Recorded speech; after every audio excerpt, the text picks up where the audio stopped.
Écoute, Sébastien, ça fait bizarre de parler de choses personnelles sans un verre de bière ou un verre de vin Ça sur c'est la vrai. table, mais j'aimerais ça que tu me racontes un peu qu'est-ce qui t'a amené à faire de la recherche, qu'est-ce qui t'a amené à Québec, qu'est-ce qui t'a amené en Amérique, en fait, même, et à Québec. Comment tout ça s'est développé au fil des 40 dernières années, parce que tu approches la cinquantaine. Qu'est-ce qui m'a amené à être chercheur? En fait, c'était pas mon rêve premier. Mon vrai rêve premier, c'était d'être conducteur de train. Et malheureusement, avec mes yeux, j'avais passé des tests et on m'avait dit que la qualité de mes yeux, notamment, j'arrive pas à distinguer certaines couleurs de manière bien précise. Ça m'éliminait directement pour être conducteur de train. Puis à l'école, j'étais pas le plus ardu, le plus passionné par la chose. J'étais le gars qui travaillait juste pour avoir la note de passage. Donc j'ai jamais eu des très bonnes notes. J'ai eu de mauvaises non plus, mais j'étais toujours le gars qui. Et donc après, ben, j'ai fait tout mon cheminement comme ça. Mais par contre, j'ai toujours eu une qualité, d'après les autres, c'était que quand fallait livrer la marchandise et quand fallait y aller, j'étais capable de livrer la marchandise, puis de travailler fort, puis de réussir. Euh, et donc un jour, ben, j'ai essayé de, comme beaucoup, inspiré peut-être par mon père qui avait un parcours très atypique, qui a été prof de sport, puis pneumologue, puis cardiologue, qui a toujours aimé les études.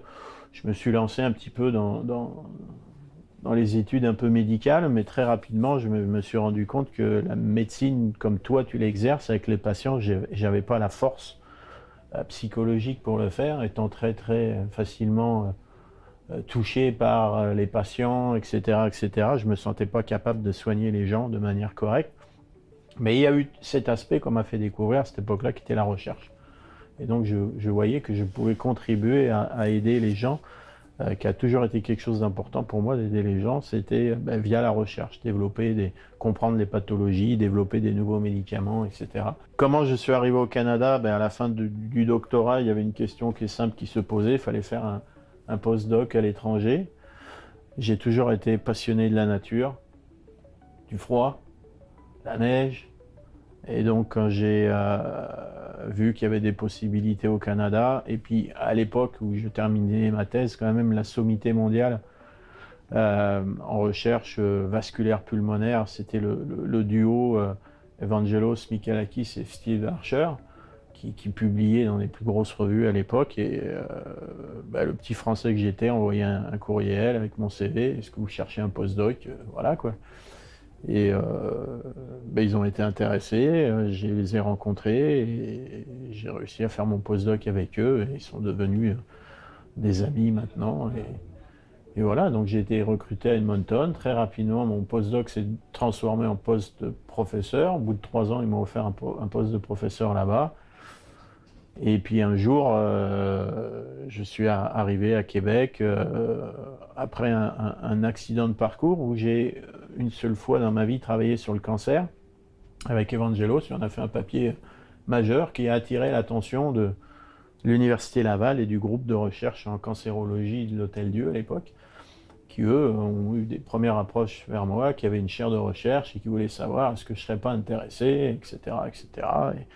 Et je suis arrivé recruté en cancérologie à l'Hôtel-Dieu, parce que j'avais fait un papier en cancer. Et puis très rapidement, j'ai compris que j'étais pas fait pour la recherche en cancer. Et je me suis rapproché de toi, notamment via Philippe Pibaro, qui nous a présenté l'un et l'autre. Et puis après, l'histoire, on la connaît, quoi. Ça fait 15-20 ans qu'on est ensemble, puis, comme un vieux couple, quoi. Probablement un des êtres les plus passionnés que je connaisse. Qu'est-ce, D'où vient cette passion-là pour ce qui t'entoure d'après toi? Oh, d'où vient ma passion pour la recherche, pour tout ce que je fais le fais de ma façon passionnée. Ouais, c'est un peu vrai, je pense que ça caractérise mon caractère. Alors c'est une arme à double tranchant, ça permet de réaliser des grandes choses, mais c'est aussi, une fois que tu as réalisé ces grandes choses, il y a comme, qu'est-ce qu'on fait après, quoi. Et donc, ça m'a permis de faire plein de choses différentes le long de ma carrière, mais ça aussi pose des questions, qu'est-ce que je vais faire après? Je sais pas trop. La source d'inspiration, j'ai toujours été inspiré par le sport. J'ai toujours comparé la vie professionnelle aux épreuves sportives. Les grands sportifs m'ont toujours inspiré. Alors quand j'étais jeune, c'était des joueurs de foot en France que personne ne va connaître, donc je ne vais pas les nommer. Mais après, quand j'étais plus adolescent, j'étais passionné par le basket. Donc les grands joueurs comme Michael Jordan, des gars qui refusent la défaite, qui se battent jusqu'à en tomber, ça m'a toujours inspiré. Donc les grands sportifs comme ça m'ont inspiré. Et j'ai toujours approché mon travail et mes projets de recherche de la même façon, quoi. Je déteste pas finir un projet, pas le comprendre. L'avantage dans la recherche, c'est qu'il n'y a pas de défaite. Soit ça marche pas, mais même si ça marche pas, c'est informatif. Tu parles de sportifs qui t'ont inspiré, mais tu as aussi côtoyé plein de scientifiques de renom. Est-ce qu'il y a certains scientifiques qui t'ont plus inspiré que d'autres et surtout pourquoi t'ont inspiré davantage? Il y en a beaucoup qui m'ont inspiré par le côté novateur et original de leurs projets de recherche et de leurs idées de recherche. Je pense que aux États-Unis, il y en a un qui s'appelle Eric Olson, c'est là où je me suis inspiré de tout le travail sur les micro-ARN qu'on a fait ensemble, que j'ai rencontré une première fois à la HA, qui donnait une conférence magistrale et qui présentait pour la première fois le rôle des micro-ARN dans les pathologies cardiovasculaires. Je pense que c'était il y a 20 ans à peu près. Et puis je me suis dit, on serait bête de ne pas l'essayer dans l'hypertension artérielle pulmonaire. Après, des plus proches que moi, Evangelos Michaelakis, qui est un ami profond maintenant, qui a été mon mentor pendant de nombreuses années, a toujours eu des idées fantastiques, extraordinaires. Je ne sais pas comment il allait chercher ces idées-là. Et donc, je te dirais que c'est les deux grands qui ont marqué ma carrière. Après, il y a d'autres qui ont marqué ma carrière, mais pas forcément pour l'aspect scientifique, pour l'aspect leadership, rassembleur, etc. Il y en a plein d'autres, mais les deux grands qui scientifiquement m'ont inspiré, je te dirais que c'est ces deux-là. Tu as accompli plein de choses d'un point de vue scientifique, professionnel. Qu'est-ce qui te rend le plus fier de ce que tu as fait dans les 30 dernières années? Le groupe HTAP, sans aucun problème. Je pense que on a clairement démontré, toi et moi, que l'association d'un chercheur fondamental et clinicien qui s'entendent bien, on était capable de gravir toutes les montagnes sans souffrir, quoi. J'ai pas l'impression que on en a, entre guillemets, pour accomplir tout ce qu'on a accompli. On a toujours fait avec le sourire et la bonne humeur. Et ça, c'est lié à l'association des deux, quoi. Deux personnes qui s'entendent bien puis qui ont le même objectif. Un clinicien, un chercheur, ça apporte deux visions différentes. On a été quand même les premiers à mettre ensemble toutes notre ressources. La majorité des chercheurs dans le monde, c'est assez individuel. Ils ont leur compte en banque, leur propre grant, etc. Nous, on n'a jamais fonctionné comme ça.